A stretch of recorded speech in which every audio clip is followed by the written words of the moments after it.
Hello guys, welcome back to our YouTube channel B Form Handwritten Notes. Today in this video we have discussed about the physical pharmaceutics B Form 4th semester part 2 हम लोग discussion करेंगे। Part 1 हम लोग already बता चुके हैं आपको detail में, ठीक है।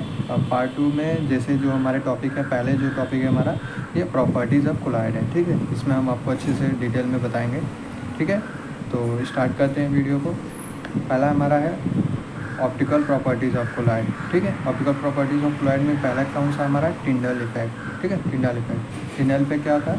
In 1869 scientist Tyndall notice that if a heavy beam of light is deliver over a colloidal solution then path of light illuminated. इसका मतलब ये है कि 1869 में जो हमारे साइंटिस्ट थे टिंडाल, वो नोटिस किए थे कि जो हैवी बीम ऑफ लाइट होती है, ठीक है, वो हमारी डिलीवर होती है कोलॉइडल सोल्यूशन में, तब ये जो हमारे पाथ होती है हमारे लाइट की वो एल्यूमिनेट हो जाती है, मतलब रिमूव आउट हो जाती है, ठीक है। एल्यूमिनेट मतलब पास आउट, ठीक है। समझ में आ गया? नेक्स्ट देखते हैं। When an intense joining beam of light is pass over a colloidal solution the path of beam get illuminated. वही सेम चीज़ है कि जो टिंडाल जो साइंटिस्ट है वो 1869 में बताए थे कि अगर हमारे जो भी लाइट होती है, जो बीम ऑफ लाइट होती है, उसको अगर हम लोग पास कर रहे हैं कोलॉइडल सोल्यूशन से, तो जो लाइट की जो बीम होगी वो हमारी पास आउट हो जाएगी, ठीक है। एलिमिनेटेड वही बता चुके हैं आपको, पास आउट है, ठीक। इसी फिनोमिना को हम लोग टिंडल इफेक्ट बोलते हैं, ठीक है। समझ में आया? And there illuminated path is known as Tyndall cone. ये इंपॉर्टेंट है। जैसे कि जो हमारा लाइट पास हो रहा है, ठीक है, कोलॉइडल सोल्यूशन में, इसको हम लोग बोलेंगे टिंडाल इफेक्ट। एंड जो एल्यूमिनेटेड पाथ जो है ये जो है हमारा एल्यूमिनेटेड पाथ है, इसको हम लोग क्या बोलेंगे? टिंडल कोन, ठीक है। Tyndall effect is not display by true solution. जो हमारे टिंडाल इफेक्ट होते हैं वो डिस्प्ले नहीं होते हैं ट्रू सोल्यूशन के द्वारा। क्यों? Because the particle existing in a true solution are too minor to scattering light. जो हमारे पार्टिकल्स होते हैं ट्रू सोल्यूशन में बहुत ज़्यादा छोटे होते हैं स्कैटरिंग लाइट के बाद, इसलिए जो होते हैं हमारे ट्रू सोल्यूशन को ये नहीं दिखा पाता। जैसे कि इसमें ट्रू सोल्यूशन है तो जो टिंडाल इफेक्ट होगा, अगर हमारा सोल्यूशन जो होता है वो ट्रू रहेगा, तो इसमें जो स्कैटरिंग जो लाइट होगी वो हमारी पास नहीं होगी, क्योंकि इनके जो पार्टिकल्स होते हैं वो हमारे माइनर होते हैं। इसलिए जो होता है वो टिंडाल इफेक्ट जो होता है हमारा, टिंडाल इफेक्ट जो होता है हमारा, ये ट्रू सॉल्यूशन के लिए नहीं रहता है, ठीक है, ठीक। नेक्स्ट देख लेते हैं इसका फिगर क्या है। ये फिगर से हम आपको बताएं, ये हमारा लाइट सोर्स है, ट्रू सॉल्यूशन से इसको पास कर रहे हैं, ये हमारा कोलॉइडल पार्टिकल लाइट है, ठीक है। ये हमारा जो है टिंडल बीम यहाँ से बनता है, और ये जो हमारा बताया गया है कि ये हमारा डार्क बैकग्राउंड है, ठीक है। लाइट सोर्स लिए, ट्रू सॉल्यूशन को रखें, उसके सामने लाइट को हम लोग पास करेंगे, ठीक है। इसमें कोई कुछ दिखा नहीं, और यही हमारा जो कोलॉइडल पार्टिकल के जो स्कैटरिंग होंगे वो हमारे पास हो गए, डार्क जो बैकग्राउंड है उसमें क्या होता है, शो करते हैं, ठीक है। ये हमारे फराडे टिंडल इफेक्ट था। ये जो फिगर है वो किसके हैं? Faraday Tyndall effect. समझ में आया? नेक्स्ट देख लेते हैं क्या है इसमें। Electron microscope. Electron microscope is useful to yield actual particle of picture. Electron जो माइक्रोस्कोप होते हैं इसका हम लोग यूजफुल होता है ये बताने के लिए कि जो एक्चुअल पार्टिकल है हमारे, एक्चुअल पार्टिकल पिक्चर वही बताता है, मतलब कि एक्चुअल पिक्चर होना चाहिए। एक्चुअल पिक्चर क्या है हमारे कोलॉइडल पार्टिकल का, वो हमारा ये इलेक्ट्रॉन माइक्रोस्कोप बताता है, ठीक। नेक्स्ट देख लेते हैं। They are use to observe size, shape and the structure of colloidal particle. इसका हम लोग यूज़ करते हैं ऑब्जर्व करने के लिए साइज़ का, शेप को एंड स्ट्रक्चर, जो कि हमारे कोलॉइडल पार्टिकल के होते हैं। समझ में आया? नेक्स्ट देखते हैं। The main feature of electron microscope is high resolving power, ठीक है। इसके जो मेन फीचर हैं इलेक्ट्रॉन माइक्रोस्कोप पे, इनकी जो रिजॉल्विंग पावर होती है वो हाई होती है, इसलिए जो होता है हम लोग ऑब्जर्व करते हैं अंडर माइक्रोस्कोप। किसमें? Electron microscope. क्या देखने के लिए? कोलॉइडल पार्टिकल को, ठीक है। कोलॉइडल पार्टिकल के क्या है, क्या हम लोग इसमें ऑब्जर्व करते हैं? कोलॉइडल पार्टिकल की साइज, शेप एंड स्ट्रक्चर, ठीक। ये इलेक्ट्रॉन माइक्रोस्कोप का है। नेक्स्ट इसमें तीसरा जो है हमारा वो अल्ट्रा माइक्रोस्कोप। क्या होता है ये हम आपको बता देते हैं। When intense beam light pass through sol against dark background at a right angle to plane of observation. ठीक है, अल्ट्रा माइक्रोस्कोप में ये होता है जब हमारा जो इंटेंस बीम ऑफ लाइट होती है वो पास करती है डार्क बैकग्राउंड के पास, ठीक है, जो कि राइट एंगल पे हो रहा है, तो इसका ऑब्जर्वेशन जो होता है हमारा प्लेन होता है। ठीक है, the particle will appear as a bright spot which is observe and counter. ठीक है, ये जो पार्टिकल होते हैं वो ब्राइट स्पॉट के अगेंस्ट जो होते हैं वो अपीयर होते हैं, जो कि इसको हम लोग ऑब्जर्व कर लेते हैं एंड इसको काउंट कर लेते हैं। किस में होता है ये सब? अल्ट्रा माइक्रोस्कोप में। ठीक है, अल्ट्रा माइक्रोस्कोप में क्या था कि हम लोग लाइट को पास कर रहे थे डार्क बैकग्राउंड के अकॉर्डिंग, ठीक है, जो कि राइट एंगल पे था, ताकि हम लोग ऑब्जर्वेशन कर सकें। और इसमें जो पार्टिकल्स अपीयर हो रहे थे वो ब्राइट स्पॉट पे अपीयर होते हैं, ताकि इसको हम लोग पार्टिकल को ऑब्जर्व कर सकें एंड काउंट कर सकें। कैसे particle? Colloidal particle. Electron microscope में ये था कि हम लोग जो कोलाइडल पार्टिकल की साइज़ होती है, शेप होती है एंड स्ट्रक्चर होती है वो हम लोग पता करते हैं। ठीक है, एंड इनका जो इलेक्ट्रॉन माइक्रोस्कोप का था, इसका जो रिजॉल्विंग पावर होता है वो हमारा हाई होता है। ठीक है, समझ में आ गया डिफरेंस क्या है इलेक्ट्रॉन माइक्रोस्कोप और अल्ट्रा माइक्रोस्कोप में। ठीक, नेक्स्ट देख लेते हैं लाइट स्कैटरिंग, जो कि चौथा है। It is use to get information on a shape and size of particle. इसका हम लोग यूज़ करते हैं लाइट स्कैटरिंग का इंफॉर्मेशन लेने के लिए। क्या है हमारा? शेप का एंड साइज़ क्या है हमारे कोलाइडल पार्टिकल के। ठीक है, scattering term as a turbidity. ठीक है, जो स्कैटरिंग जो होता है वो टर्म हम लोग यूज़ करते हैं, जैसे कि टर्बिडिटी, टॉर्क्यू से इसे हम लोग डोनेट करते हैं। ठीक है, टॉर्क्यू है ये हमारा, टॉर्क्यू बोलते हैं। ठीक है, and can calculated from intensity of scattered light. ठीक है, इसका फॉर्मूला देख लेते हैं। HC by torque is equal to 1/km plus 2BC। ठीक है, B कैपिटल में और C स्मॉल में, ध्यान दीजिएगा। ये हमारा टॉर्क्यू जो कि टर्बिडिटी को बताता है। ठीक है, नेक्स्ट हमारा जो C है वो कंसंट्रेशन ऑफ सॉल्यूट को बताएगा। M जो होता है हमारा मॉलिक्यूलर वेट को बताएगा। B जो होता है हमारा कांस्टेंट, जो कि इंटरेक्शन कांस्टेंट को बताता है। H जो हमारे ऑप्टिकल कांस्टेंट को बताता है। ठीक है, समझ में आया? ठीक है, नेक्स्ट देखते हैं इसमें क्या है हमारे। नेक्स्ट हमारा है kinetic property of colloid. Optical properties of colloid आपको समझ में आ गया डिटेल में। ठीक है, नेक्स्ट देख लेते हैं क्या है हमारा काइनेटिक प्रॉपर्टीज। देखते हैं इसमें क्या है। पहला हमारा इसमें है ब्राउनियन मूवमेंट। क्या होते हैं? These are continuous collision between the colloidal particle and molecule of dispersion medium which are in constant motion. कहना क्या चाह रहा है, ये जो ब्राउनियन मूवमेंट होते हैं ये जो होते हैं वो कॉन्टिन्यूअस कोलाइजन होते हैं। ठीक है, एक दूसरे के बीच में, ये बताया गया बिटवीन द कोलाइडल पार्टिकल। ठीक है, ये मतलब लगातार जो होता है वो कोलिजन होता रहता है कोलाइडल पार्टिकल के बीच। ठीक, एंड इनके जो मॉलिक्यूल होते हैं वो डिस्पर्जन मीडियम में होते हैं, जो कि हमारे कांस्टेंट मोशन को शो करते हैं। समझ में आ गया ब्राउनियन मूवमेंट होते क्या है। और यही जो होते हैं हमारे प्रोड्यूस करते हैं zigzag movement of colloidal particle, and इसी को हम लोग बोलते हैं ब्राउनियन मूवमेंट होता है। सिंपल सा जो जिगजैग मूवमेंट होता है हमारे कोलाइडल पार्टिकल का, जो कि डिस्पर्जन मीडियम में होता है और ये कांस्टेंट मूव करते रहते हैं हमेशा, इसी को हम लोग बोलते हैं ब्राउनियन मूवमेंट। ठीक है, समझ में आ गया। नेक्स्ट देखते हैं the addition of viscosity enhancing viscosity such as glycerine decrease and stop the Brownian movement. ये क्या कहना चाह रहा है? जब हम लोग एडिशन करते हैं विस्कोसिटी का, ठीक है, जैसे कि इन्हांस करेगा। ठीक है, एडिशन की है विस्कोसिटी को तो विस्कोसिटी बढ़ेगी। जैसे कि एग्जांपल बताया गया है कि ग्लिसरीन जो कि हमारा डिक्रीज करता है एंड स्टॉप करता है हमारे ब्राउनियन मूवमेंट को। ठीक है, अगर हम लोग विस्कोसिटी को एडिशन कर रहे हैं एंड इसके इन्हांस कर रहे हैं, ठीक है, जिसके वजह से हमारे जो ब्राउनियन मूवमेंट होते हैं वो हमारे स्टॉप हो जाते हैं एंड इनके जो मूवमेंट होती है वो हमारे डिक्रीज होने लगते हैं। ठीक है, ये हमारा फिगर है, ये जो ऐसे ऐसे करके है ना, ये हमारे जिगजैग मूवमेंट होते हैं। ठीक है, ये है Brownian movement of colloidal particle. आप फिगर देख लीजिएगा, बना लीजिएगा, अच्छा रहेगा। नेक्स्ट इसमें क्या है?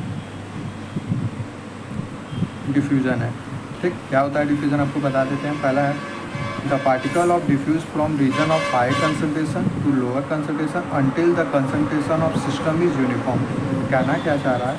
जो पार्टिकल्स होते हैं वो हमारे डिफ्यूज हो रहे हैं रीजन ऑफ हाई कंसंट्रेशन से, ठीक है, लो कंसंट्रेशन तक, अंटिल जो हमारे कंसंट्रेशन सिस्टम है वो यूनिफॉर्म ना हो। ठीक है, according to Fick's law the amount of due of substance to diffuse in a time across plane of area directly proportional to concentration with distance travel by dx। मतलब Fick's law के according क्या था कि जो हमारे amount होते हैं substance के, जो कि ड्यू से डिनोट किया गया है, ठीक है, जो कि डिफ्यूज़ हो रहा है हमारे टाइम के अकॉर्डिंग, जो कि dt से है, और क्रॉस कहाँ पे जा रहे हैं, प्लेन ऑफ एरिया, जो कि s से डिनोट किया गया है। एंड यही जो होते हैं हमारे डायरेक्टली प्रोपोर्शनल होते हैं कंसनट्रेशन, जो कि dc से डिनोट किया गया है with in a distance travel, जो कि dx है। ठीक, जैसे इसको आप इक्वेशन के थ्रू समझ सकते हैं। जैसे कि ये देखिए, it is express as dq minus में ds dc by dx upon dt। ठीक, ये हमारा इक्वेशन है। dq क्या हो गया हमारा, अमाउंट हो गया, ds क्या हो गया हमारा, ds क्या था हमारा, प्लेन ऑफ एरिया था, ये क्या था हमारा, dc क्या था, कंसंट्रेशन था, dx क्या था हमारा, डिस्टेंस था, और dt क्या था, टाइम था, टाइम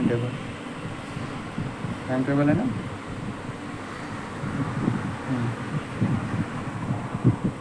समझ में आ गया। नेक्स्ट देखते हैं तीसरा क्या है हमारा, ऑस्मोटिक प्रेशर है।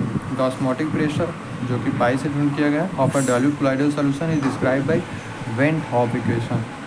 ठीक है, जो ऑस्मोटिक प्रेशर होते हैं कोलाइडल सॉल्यूशन के, वो किससे एक्सप्रेस होते हैं, वेंट हॉफ इक्वेशन से। आ सकता है 2 मार्क्स में पूछ सकता है कि कौन सा ऑस्मोटिक प्रेशर जो होते हैं हमारे कोलाइडल सॉल्यूशन को कौन डिस्क्राइब करता है, कौन सा इक्वेशन, तो वेंट हॉफ इक्वेशन। ये पूछा जा सकता है कि van't Hoff equation, write down the van't Hoff equation 2 marks में। तो आप लिख सकते हैं पाई इक्वल टू C8 हो जाएगा। ठीक, पाई क्या हमारा ऑस्मोटिक प्रेशर है, C8 जो हमारा है ग्राम ऑफ सॉल्यूट पर लीटर ऑफ सॉल्यूशन है, m जो होता है हमारा मॉलिक्यूलर वेट है, T जो होता है हमारा एब्सोल्यूट टेम्परेचर है, और R जो हमारा मोलर गैस कांस्टेंट है। समझ में आया। नेक्स्ट देखते हैं। नेक्स्ट हमारा सेडिमेंटेशन है, मतलब सेटलिंग डाउन ऑफ पार्टिकल, ठीक, इन सॉल्यूशन, इसी को हम लोग बोलते हैं सेडिमेंटेशन। जो रेट ऑफ सेडिमेंटेशन है वो किसके द्वारा दिया गया है, स्टोक्स लॉ के अकॉर्डिंग। इसके लॉ के अकॉर्डिंग क्या है formula, v equal to 2r² rho minus rho nought g upon के एन ईटा। क्या है, क्या क्या है देख लेते हैं। g को हम लोग बोलते हैं acceleration due to gravity, v को बोलते हैं वेलोसिटी, रो को बोलते हैं density of spherical particle, rho nought को बोलते हैं डेंसिटी ऑफ मीडियम, और ईटा को बोलते हैं विस्कोसिटी। ठीक है, ये आपको बोल दे रहे हैं। ठीक है, जी क्या था हमारा, एक्सेलरेशन ड्यू टू ग्रेविटी था, वी हमारा वेलोसिटी था, रो जो था हमारा डेंसिटी ऑफ स्फेरिकल पार्टिकल था, रो नॉट जो था हमारा मीडियम का था, एंड ईटा जो था हमारा विस्कोसिटी था। समझ में आ गया। नेक्स्ट देखते हैं। नेक्स्ट हमारा है विस्कोसिटी। ठीक है, viscosity is resistance to fluid to flow under an applied stress. ठीक है, विस्कोसिटी जो होता है वो हमारा फ्लो के अंडर रेजिस्टेंस होता है, जो कि हमारे अप्लाइड स्ट्रेस के अकॉर्डिंग होता है। ठीक है, आइंस्टीन जो होते हैं हमारे डिस्क्राइब किए थे इक्वेशन ऑफ फ्लो, जो कि हमारा eta equal to eta naught 1 + 2.5 phi, इसको हम लोग फाई से बोलते हैं। ठीक है, फाई बोलते हैं। ईटा क्या है हमारा, विस्कोसिटी ऑफ डिस्पर्जन है, ईटा नॉट क्या है हमारा, विस्कोसिटी ऑफ डिस्पर्जन मीडियम है, और ये जो हमारा पाई जो है वॉल्यूम ऑफ फ्रैक्शन है। नेक्स्ट प्रॉपर्टी क्या है हमारी, इलेक्ट्रिकल प्रॉपर्टीज ऑफ फ्लूइड है। ठीक है, पहला हमारा है इलेक्ट्रोफोरेसिस। क्या होता है, the movement of colloidal particle through a liquid under influence of electric field. जो मूवमेंट होते हैं हमारे कोलाइडल पार्टिकल के, वो किसके थ्रू हो रहे हैं, लिक्विड के थ्रू हो रहे हैं, किसके इन्फ्लुएंस में, under the influence of electric field. इसी को हम लोग बोलते हैं इलेक्ट्रोफोरेसिस। ठीक है, एंड ये क्या लिखा गया, when on applying electric field across colloidal particle of solution this phenomena called. यही सेम चीज़ है कि अगर हम लोग इलेक्ट्रिक फील्ड को अप्लाई कर रहे हैं कोलाइडल सॉल्यूशन के अक्रॉस, तो हम लोग इसको इलेक्ट्रोफोरेसिस, ये हमारा है, मतलब ये देखिए ये हमारा कोलाइडल सॉल्यूशन है। ठीक है, इसमें हम लोग इलेक्ट्रिक फील्ड अप्लाई करें, जो कि पॉजिटिव नेगेटिव चार्ज है। ये देखिए ये, ठीक है, ये हमारा कोलाइडल सॉल्यूशन हो गया। ठीक है, इसमें पॉजिटिव नेगेटिव चार्ज ये प्रेजेंट है। ठीक है, इसको हम लोग अगर अप्लाई कर रहे हैं कोलाइडल सॉल्यूशन के अंदर, तो ये हमारा इलेक्ट्रोफोरेसिस का आएगा। ठीक, ये है ना हमारा इलेक्ट्रोफोरेसिस का आएगा। नेक्स्ट देख लेते हैं। इलेक्ट्रिकल डबल लेयर क्या होता है? In this theory at the first layer of charge is imparted of particle. ठीक, इस थ्योरी के अकॉर्डिंग जो हमारे फर्स्ट लेयर होते हैं चार्ज के, वो पार्टिकल के अंदर इम्पार्ट किए जाते हैं ताकि जो आयन जो होते हैं हमारे एब्जॉर्ब करें, ठीक, एट इमूवेबल पॉइंट, मतलब मूव न कर सकें, मूवेबल नॉट। ठीक, the second layer consist of diffuse mobile layer. ठीक, जो हमारे सेकेंड लेयर होते हैं वो डिफ्यूज मोबाइल आयन होते हैं। The charge present on both layer are equal. जो चार्ज हमारे प्रेजेंट होते हैं वो दोनों पे इक्वल होते हैं। This two layer call zeta potential. इसी दो लेयर को हम लोग जेटा पोटेंशियल बोलते हैं। ठीक है, एंड ये हमारा डायग्राम है इलेक्ट्रिकल डबल लेयर का, इसको देख लीजिएगा और बना लीजिएगा। ठीक है, नेक्स्ट देख लेते हैं स्टेबिलिटी ऑफ कोलाइड। क्या है? Stability of colloid prevent for aggregation. जो स्टेबिलिटी होती है हमारे कोलाइड को वो प्रिवेंट करती है एग्रीगेशन। एग्रीगेशन मतलब कि जो हमारा पार्टिकल के जो एक दूसरे से टकराते हैं, ठीक है, पार्टिकल क्या इसको बोल सकते हैं इंग्लिश में, particle to each other breakdown. ठीक, इसी को हम लोग एग्रीगेशन बोलते हैं। स्टेबिलिटी कोलाइड यही बोलता है कि जो हमारे दो कोलाइडल के बीच में जो एग्रीगेशन हो रहा है इसको हम लोग प्रिवेंट करते हैं। क्या है? ये प्रिवेंट है। ठीक है, इसमें दो मैकेनिज़्म बताया गया है कोलाइडल स्टेबलाइजेशन को। पहला हमारा है स्टेरिक स्टेबलाइजेशन, दूसरा हमारा है इलेक्ट्रोस्टैटिक स्टेबलाइजेशन। ठीक है, पहले देख लेते हैं steric stabilization. Each particle is surrounded by solvent sheet to prevent defence. ठीक है, जो सारे पार्टिकल होते हैं वो सराउंड होते हैं हमारे सॉल्वेंट के द्वारा। ठीक है, सॉल्वेंट शीट है, इसको प्रिवेंट कर सकते हैं एडिरेंस, मतलब जो कोलाइडल पार्टिकल के बीच में जो वाटर मॉलिक्यूल जो प्रेजेंट होते हैं इसको प्रिवेंट करने के लिए हम लोग स्टेरिक स्टेबलाइजेशन का यूज़ करते हैं पार्टिकल के अंदर। ठीक, दूसरा क्या है? Electrostatic stabilization. Each particle are provided with electric charge. इसमें ये होता है कि जो हमारे जो कोलाइडल पार्टिकल होते हैं इसमें हम लोग इलेक्ट्रिक चार्ज का अप्लाई करके, ठीक है, स्टेबिलिटी जो होती है हमारे कोलाइड को वो इन्हांस करते हैं। समझ में आया? ठीक है, नेक्स्ट देख लेते हैं। नेक्स्ट हमारा है कोसर्वेशन। ठीक है, ये 2 मार्क्स में आते हैं, ये सब डिफिनीसन है कुछ 2 मार्क्स में। ठीक, ये कुछ डिफिनीसन है जो कि आते रहते हैं PYQ में। When two opposite charge hydrophilic colloid are mix there is separation of colloid rich layer. कहना क्या चाह रहा है? जब दो अपोजिट चार्ज को मीन्स पॉजिटिव नेगेटिव, ठीक, हाइड्रोफिलिक कोलाइड को जब हम लोग मिक्स करते हैं तो इसमें सेपरेशन होती है हमारे कोलाइड का जो कि रिच लेयर बनाता है। समझ में आया? यही जो कोलाइड रिच लेयर होते हैं इसको कोसर्वेट बोलते हैं एंड इसी फिनोमिना को हम लोग कोसर्वेशन बोलते हैं। समझ में आया? कोसर्वेशन होता क्या है? जब दो अपोजिट चार्ज जो कि हाइड्रोफिलिक कोलाइड होते हैं हम लोग मिक्स करते हैं तो इसमें सेपरेशन होता है हमारे कोलाइड के, ठीक है, रिच लेयर फॉर्मेशन करेगा एंड यही कोलाइड रिच लेयर को हम लोग बोलते हैं कोसर्वेट एंड इसी फिनोमिना को हम लोग बोलते हैं कोसर्वेशन। समझ में आ गया? इसमें एग्जांपल देख लेते हैं। ये हमारा जिलेटिन है, दूसरा केसिया है। नेक्स्ट हमारा है पेप्टाइजेशन। क्या होता है? It is the process in which aggregate are break into colloidal particle size in a presence of peptizing agent. कहना क्या चाह रहा है कि ये हमारा एक तरह का प्रोसेस होता है जिसमें जो कोलाइडल पार्टिकल जो होते हैं वो एग्रीगेट करते हैं इसके प्रेजेंस में पेप्टाइजिंग एजेंट। सिंपल सी बात है, ये हमारा कोलाइडल पार्टिकल है, ठीक, इनके जो पार्टिकल्स होते हैं हमारे ब्रेक डाउन करेंगे, ठीक, एंड इनके पार्टिकल साइज जो होते हैं हमारे पार्टिकल साइज ये डिक्रीज हो गए एंड किसके प्रेजेंस में होता है ये पूरा फिनोमिना? ये हमारा पेप्टाइजिंग एजेंट। पेप्टाइजिंग एजेंट में भी liquid, electrolyte and non electrolyte. ये जो एजेंट होते हैं पेप्टाइजिंग एजेंट वो हमारे लिक्विड हो सकते हैं, इलेक्ट्रोलाइट हो सकते हैं एंड नॉन इलेक्ट्रोलाइट हो सकते हैं। ठीक, नेक्स्ट इसमें देख लेते हैं क्या है एंड इसी फिनोमिना को हम लोग पेप्टाइजेशन बोलते हैं। नेक्स्ट है इसमें प्रोटेक्टिव कोलाइड। क्या होते हैं ये बता देते हैं आपको। The colloid that are use to stabilize other colloid called protective colloid. मतलब ऐसे कोलाइड जिसको हम लोग यूज करके स्टेबलाइज करें दूसरे कोलाइड को, इसी को हम लोग बोलते हैं प्रोटेक्टिव कोलाइड। समझ में आ गया? The protective colloid is measure as a gold number. जो प्रोटेक्टिव कोलाइड होता है इसको हम लोग मेज़र करते हैं एज अ गोल्ड नंबर। ये 2 मार्क्स में पूछ सकता है AQ के PYQ में। क्या होता है गोल्ड नंबर ये भी बता दे रहे हैं। It is a minimum weight of colloidal required to prevent coagulation of 10 ml of standard hydro gold sol when 1 ml of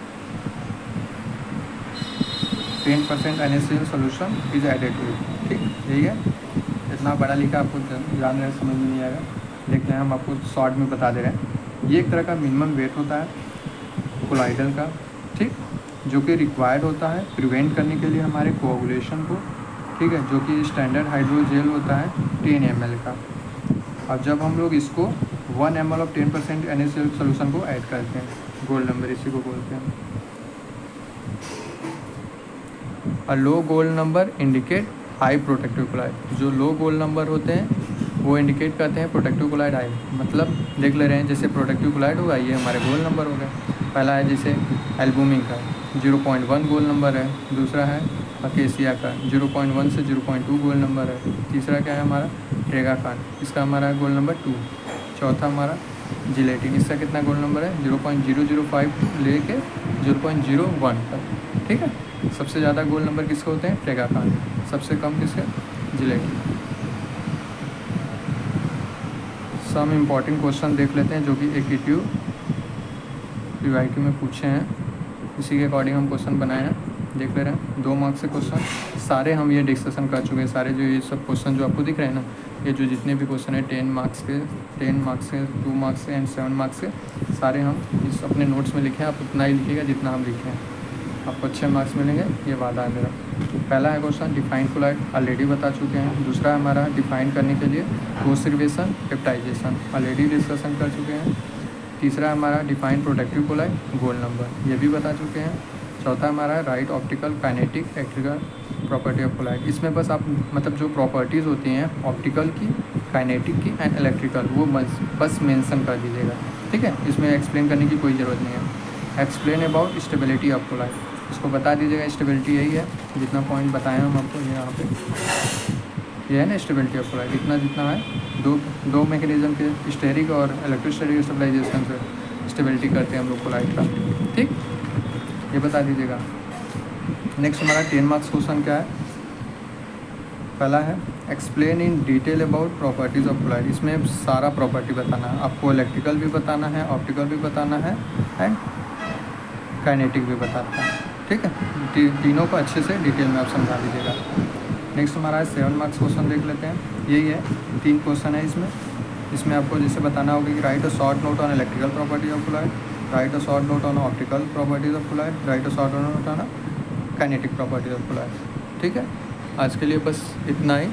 अगर आपको वीडियो पसंद आए तो प्लीज़ वीडियो को लाइक करें, शेयर करें, सब्सक्राइब करें। मिलते हैं नेक्स्ट वीडियो में यूनिट 2 को लेकर। आज यूनिट पूरा 1 कंप्लीट हो गया है। ठीक है, यूनिट 2 फिजिकल फार्मासिटिक्स पर जल्दी वीडियो अपलोड होगी। तब के लिए bye bye and take care.